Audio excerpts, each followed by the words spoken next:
ఏడువకము, ఇదిగో దావీదుకు చిగురైన యూదా గోత్రపు సింహము, నేను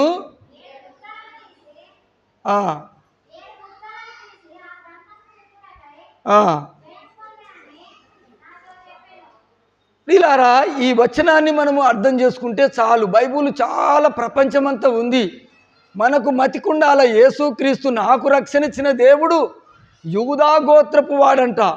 ఆయన కొదమ సింహములాడంట. అలాంటి కొదమ సింహాన్ని ఇప్పటి వరకు ఎవరు తలుగుబెట్టి ఘాటికి కట్టేసి మేత వేయలేరు. గవర్నమెంట్ వారు కూడా సరే బోను చేసి అక్కడ ఇక్కడ మంచులు ఉండి దాన్ని ఆ బోన్లేకు పోనిచ్చిన తర్వాత దానికి మాంసం వేసి దాన్ని తలుపు వేసి లాకు వేస్తారు. ఇప్పటి వరకు కూడా దానికి సింహాన్ని కానీ కొదమ సింహాన్ని కానీ అదుపులోకి ఎవరు చేసుకోలేరు. అలాంటి యేసుక్రీస్తు కొదమ సింహముగా ఉండవలసినటువంటి ఆయన గొర్రెవలే ఈ లోకమునకు వచ్చాడు. యోహాను సువార్త 1వ అధ్యాయం 29వ వచనములో ఆయన లోక పాపమును మోసుకొని పోవు దేవుని గొర్రెపిల్లైనాడు. ఎంత మార్చాడో! అలాంటి పరాక్రమమైన దేవుడు, రోషము కలిగిన దేవుడు గొర్రెలాగా మెడవంచుకొని పోయి మన కొరకు బలి అయినాడు. ఇంత దేవుని నువ్వు నమ్మినటువంటి నీవు ఇంకా తెలియకుండా అమాయకత్వంగా ఒక్క ముక్క కూడా నీవు నేర్చుకొని వాడవుగా ఉంటే ఎంత శుద్ధ తప్పుగా మనం ఉన్నామో, మనం ఎప్పుడు రైట్లోకి వస్తాము అని మనం మాలిమి చేసుకుందాం.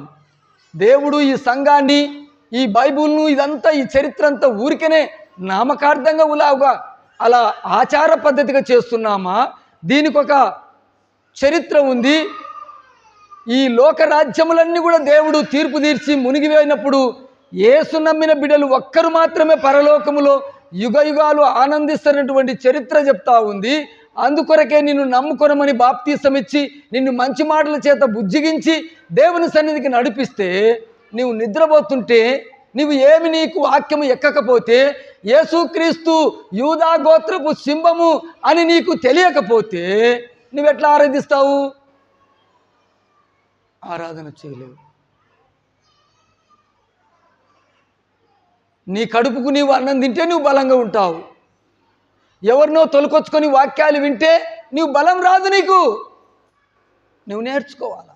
ఎవరితోనో పాటలు పాడిస్తే నీకు బలం రాదు. నీవు పాడాలా, నువ్వు ఆరాధించాలా. అప్పుడే నీ ఆత్మకు సంతృప్తి కలుగుతుంది. నీకు ఆకలైతుంది, దాహమేస్తుంది. వాళ్లకు నీళ్లు దాపి, వాళ్ళకు అన్నం పెట్టి, వాళ్లకు నమస్తే కొట్టి, వాళ్లకు మంచోడం అనిపించుకొని వెళ్ళిపోతే నీకేం ఫాయిదా? ఏం ఫాయిదా లేదు. నీ బట్ట ఉతుకుతున్నావు, బురదల మళ్ళా పంపుతున్నావు, అదే వేసుకుంటున్నావు, ఏం ఫాయిదా? అలా అయిపోతున్నాం. మనము సురుకుగా, రోషము కలిగి నేర్చుకుందాం. యూదా గోత్రపు సింహము యేసుక్రీస్తు. ఎన్నో గోత్రం ఇది. బైబిల్లో ఎన్ని గోత్రాలు ఉన్నాయి? 12 గోత్రాలు ఉన్నాయి. యూదా గోత్రం ఎన్నో గోత్రం ఇది? 4వ గోత్రమని గోత్రాలు కూడా ఇక్కడ రాసిపెట్టాడు దేవుడు. రీలారా, ఇవి చెప్పాలంటే ఇక సాలే, ఒక్క ముక్క సాలు. ఒక్క మెతుకు తిని ఎన్నాళ్ళు కష్టం చేస్తావు నువ్వు. ఒక చదివి అంతా పాటలు పాడించి మిమ్మల్ని భ్రమపరిచి పెదవులకు నీళ్ళ తడి అంటించి పంపిస్తాను. నీకు బలం ఉంటుందా? యేసుక్రీస్తుని తెలుసుకో నాయన. యూదా గోత్రపు సింహాన్ని తెలుసుకో. ఏ కోణములో మాట్లాడుతున్నాడు దేవుడు? ఎందుకు ఇంత బలమైన వాక్యాలు మనకు చెప్తూ ఉన్నాడంటే మనకు జ్ఞాపకం ఉండి నేర్చుకోవాలి. యూదా గోత్రపు సింహము గొర్రెవలె మారి మనల్ని పాపాలు మోసుకొని పోయి గొర్రెగా బలి అయినాడు అని చెప్పి ఆ వచనాన్ని మనుషులకు, చదువురాని మనుషులకు మాలిమి కావాలని పాట కూడా పాడిస్తున్నాం. బలి అయితివా నా కొరకు యేసు కలువారి గిరిపై నీ కలుసంబులను బాపా.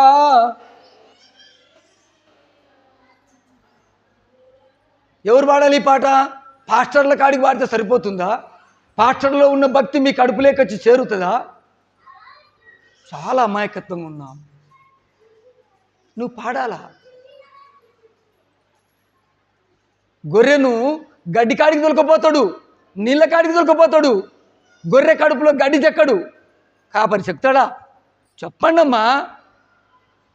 అబ్బా మీరు చాలా తెలివైన వారు. మొత్తుకో, ఎంతన్నా మొత్తుకో, రాయికి మొత్తుకో. గడ్డి కాడికి దొరకపోతాడు. మంచి గడ్డని వాక్యము ఈనమ్మా ఈనమ్మా, మేయమ్మ మేయమ్మ, ఈ పాట బాగుంది, పాడమ్మా పాడమ్మా, ఈ సేను వదో ఈడిపోతుంది, దీన్ని తినమ్మా అని. అది తినకుండా ఉంటే అక్కడెగిరి ఇక్కడెగిరి అంత టైమల్లో పోయినాక ఆకలి ఎత్తుంటే దొంగ చేనుల్లో మేస్తూ, ఇలాంటి మనుషులు ఎక్కువైపోయినారు, పెచ్చు పెరిగిపోయారు. కనుక భక్తికి వాల్యూ లేకుండా అయిపోయింది. భక్తి పాటలకు, దేవుని వాక్యానికి తావు లేకుండా అయిపోయింది. మన హృదయంలో సుఖంతో కూడా వాక్యము లేదు. దేవునికి స్తోత్రం కలుగునుగాక. యానన్న మీటింగ్ పెడితే మీ సంఘంలో ఉన్నటువంటి ఎకలాస్పురం సంఘస్థులంతా మొగళ్ళందరూ వచ్చి ఒక టీముగా నిలబడి ఒక 20-30 మంది ఒక పాట పాడిన ఆయన రాకడ గురించిన పాటవాడు, లేకపోతే విశ్వాసాన్ని గురించిన పాటవాడు, లేకపోతే రక్షణ గురించిన పాటవాడు. పెద్ద పెద్ద సబ్జెక్టులు ఇవి బైబుల్లో. పిల్లగాడు బడికి పోతే సబ్జెక్టులు ఉన్నాయి. ఏం సబ్జెక్టులు అంటే ఏం సబ్జెక్టులు అమ్మా? 6 సబ్జెక్టులు ఉన్నాయి. మొదటి సబ్జెక్ట్ ఏమంటావు? తెలుగు, ఇంగ్లీషు, హిందీ, మ్యాథ్స్ అంటే లెక్కలు, మ్యాథ్స్ అంటే కదా. ఆ సబ్జెక్టులలో వాడు నేర్చుకుంటే వాడు మార్కులు ఫస్ట్ మార్కులో ఉండి పై చదువుకెళ్ళుతాడు, పై చదువుకెళ్ళి జాబు కొడతాడు.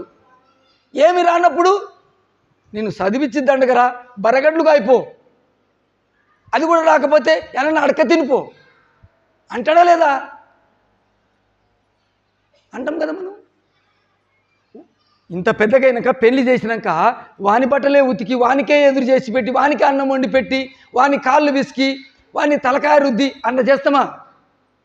ఒరే ఇంత జడగొమ్మలక, ఇంత మానులకైనావు, నీ పై నువ్వు రుద్దుకొని, నువ్వు స్నానం చేసుకొని, నీ బట్టలు నువ్వు ఉతుకొని, నీ అన్నం నువ్వు తినరా అంటామా? వానికి ముద్దలు తినబెడతామా? అట్లయిపోయినాం మనము దేవుని వాక్యాన్ని వింటలేము, మనము పాటలు పాడతలేము, మనము ఆరాధన చేస్తలేము. టైం వెళ్ళిపోతూ ఉంది. ఇప్పుడు మన మనసు ఏమనిపిస్తుంది? సారు చాలా ఒత్తిడి పెట్టే, బిర్రు ఎక్కువ పెట్టే, మొర దిప్పుతూ ఉన్నాడు, ఆ పానర్తోనే బిర్రు చేస్తున్నాడు కాబట్టి బయటికి లేచిపోదామా అనకుండగా ఇంకా బంద్ చేయి సార్. ఇది నేర్చుకున్నాం. పని రావటం లేదు, నన్ను బంద్ చేసి పోండి, నరకం పుక్కుడేమో, నేను ఈ ఊరు కాకుండా ఇంకో ఊర్లో దున్నుతా. దేవునికి స్తోత్రం కలుగునుగాక. గొర్రెల కాపరి గడ్డి మేమని గడ్డి కాడి దొరికిపోతాడు, కడుపులో చెక్కడు గడ్డి కోసి నీళ్ళ కాడి దొరికిపోతాడు, తాగాలది నీళ్ళు నోట్లో పోయాడు. చచ్చిపోయినాడు మాత్రం గొంతులో నీళ్లు పోస్తారు. ప్రయత్నం చేయాల.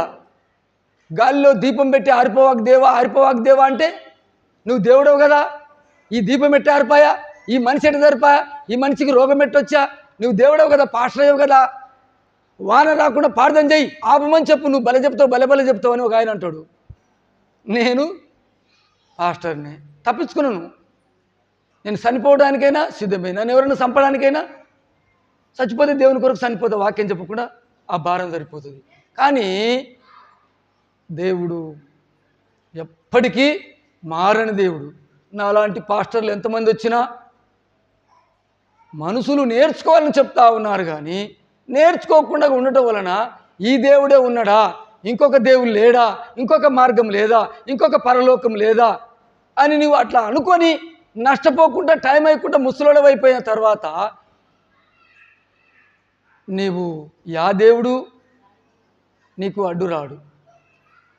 కాబట్టి యేసుక్రీస్తు నేనే మార్గమును సత్యమును అన్నాడంటే ఏ దేవుడు లేడని అర్థం. ఏ దేవుడైనా ఉంటే నీ బిడ్డ దేవుడు అవుతారని ఆయాల్నే యేసుప్రభు మీకు ఎదురు తిరిగి ఆ దేవుడు యుద్ధము చేసేవాళ్ళే. యేసుక్రీస్తుకు యుద్ధము చేస్తే యేసుక్రీస్తు యుద్ధోపకరణములు ఇలాంటి ఈ లోకంలో ఉన్న దేవతలు లాంటివి కాదు. యేసుక్రీస్తు మీద ఎవరు యుద్ధము చేయలేరు. అందుకొరకే యేసుక్రీస్తుకు తెలుసు. ఏంటి తెలుసు? నేనే మార్గమును సత్యమును జీవమును, చూడు నేను ఈ లోకానికి వచ్చి ఇవన్నీ చేసి పెట్టి మీకు చెప్పి వెళ్ళిపోతున్నానని ఆయన చెప్పి, యోహాను సువార్త 14:6 ఆయన అంటున్నాడు, నేనే మార్గమును సత్యమును జీవమును, నా ద్వారా తప్ప ఎవ్వరు కూడా యుద్ధాలు చేసిన రాజులు కానీ దేవతలు అనబడిన వారు కానీ ఎవరైనా సరే నన్ను ప్రార్థించి నన్ను ఆరాధించిన వాళ్ళు మాత్రమే మీకు పరలోకం ఉంటుంది అంటున్నాడు. ఇంకా మిగతా వాళ్ళలోకి వస్తే రాపిడికి వెళితే జటాపటిగా మాట్లాడితే వాళ్ళు దేవుళ్ళు కాదా ఇల్లు దేవుళ్ళు కాదా అని అట్లా అనుకుంటూ పోతే వాళ్ళ లోపాల చాలా నీవు భ్రష్టు పట్టిపోయి చెడిపోతావు. వాళ్ళ చరిత్రలో ఉన్నటువంటి చరిత్రలు చాలా వరకు లోపసహితంగా ఉన్నాయి, చెడిపోయే అవకాశాలు ఉన్నాయి. యేసు చరిత్రలోకి రా, యేసు పవిత్రుడు, యేసు చరిత్ర చదువు. యేసు చేతులు ఎవరిని కొట్టలేదు, యేసు నోరు ఎవరిని దూషించలేదు, యేసు చూపు పాపపు చూపు కాదు, ఆయన చూపు కోటి కిరణాల కాంతి చూపు. పాపిని దిగపార చూసి, అమ్మా నీవిక పాపము చేయకుండా వెళ్ళు, ఎవరు నిన్ను శిక్షించలేదా అంటున్నాడు. యోహాను సువార్త 8వ అధ్యాయము. పొద్దున్నే కరకర పొద్దు పడుతుంటే ఒక ఆమెను పాపం చేసిన ఆమెను తీసుకొని వచ్చి యేసుప్రభు ముందర పెట్టారు. యోహాను సువార్త 8వ అధ్యాయంలో, అయ్యా యేసుప్రభువా, నువ్వు నీతిమంతుడిలాగా చెప్తావు, మోసే అనే ఒక పాస్టర్ ఇంతకుముందు ఒక ఆయన వచ్చిండా, ఆయన ఇట్లాంటి పాపం చేసిన వాళ్ళను చంపేయమని చెప్పిండా, నీవేం చేయమంటావు చెప్పు అంటా ఉన్నారు. చదువమ్మా 8వ అధ్యాయంలో. యేసు అమ్మా తెల్లవారగానే యేసు దేవాలయములోకి రాగా ప్రజలందరూ ఆయన వద్దకు వచ్చిరి గనుక ఆయన కూర్చుండి వారికి బోధించుచుండెను. శాస్త్రులను పరిసయ్యులను వ్యభిచారమందు పట్టబడిన ఒక స్త్రీని తీసుకొని వచ్చారు. వ్యభిచారం చేస్తున్నటువంటి స్త్రీ, వ్యభిచారం అంటే భర్త ఉండి ఇంకొక పరపురుషునితో ఉన్నటువంటిది వ్యభిచారం అంటారు. జారత్వం అంటే పెళ్లి కాక మునిపే తప్పులు చేసే పెళ్లి కాని పడుసు పిల్లలకు జారత్వము, జారస్త్రీ, జారస్త్రీనుడు, జారుడు అంటారు. ఈ జారత్వము లోకములో తాండమాడుతుంది, వ్యభిచారము తాండమాడుతుంది, భక్తికి తావులేదు. ఈనాడు చాలామంది చెడిపోతూ చేసేవారిని బుద్ధులిడగొడుతూ చేసేవారిని ఎక్కిరిస్తూ ఏలనగా రాజకీయము ఎక్కువగా ప్రభావితం చేస్తూ పిశాచిలాగా పీర్క తింటుంది. మనుషులను వర్గభేదాలు చేస్తూ భాగాలు చేస్తూ వంచుకుంటుంది, మనసులను వశపరుచుకుంటుంది. లౌకిక జ్ఞానం ఎక్కువైపోయింది లోకములో. దేవునికి స్తోత్రం కలుగునుగాక. దేవుడు ఒక్కడే నిలబడేది, లాస్ట్కు ఈ మొత్తం పోతుంది. ఒక్కడే దేవుడు ఒక్క నిలబడతాడు. దేవుని నమ్మిన పిల్లలు మాత్రమే నిలబడతారు. వాళ్ళే పరలోకములో యుగ యుగాలు నిలబడతారు.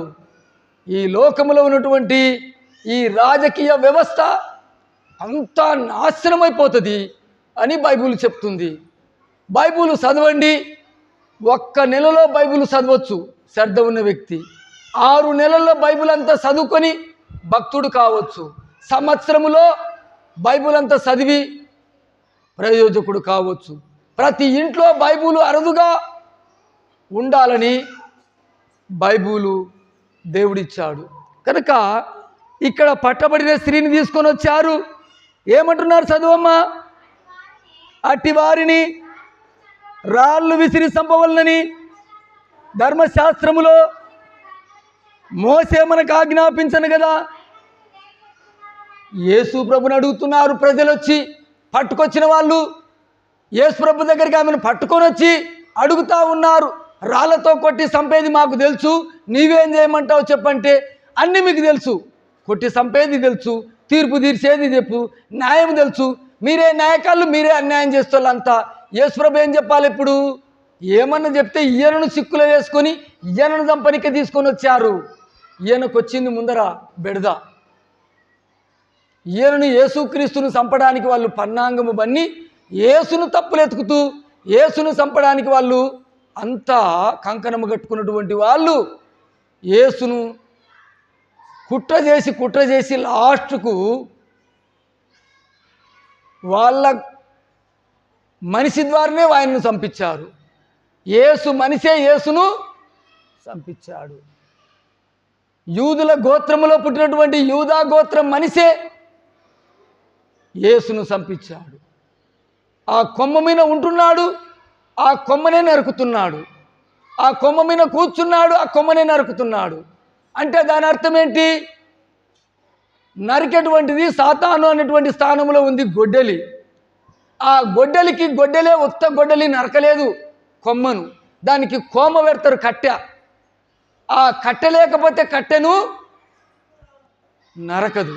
దేవునికి స్తోత్రం కలుగును గాక. గొడ్డలే నరుక్కోదు. కట్టెను నరకడానికి కట్టెతోనే కట్టెను నరికిస్తూ ఉన్నటువంటి లోకము యొక్క తెలివితేటలు ఎక్కువైపోయాయి. కనుక మనము దేవుని నమ్ముకుందాం, దేవుని ఆరాధన చేద్దాం, దేవుని పాటలు పాడదాం. ఈ తీర్పులో దేవుడు చెప్తా ఉన్నాడు, అందరి ముఖాలు చూస్తున్నాడు, నేల మీద రాస్తున్నాడు. చదువు కిందికి. వారు ఆయనను పట్టు వదలకు అడుగుతా ఉన్నారు. తల ఎత్తి వాళ్ళందరినీ చూసి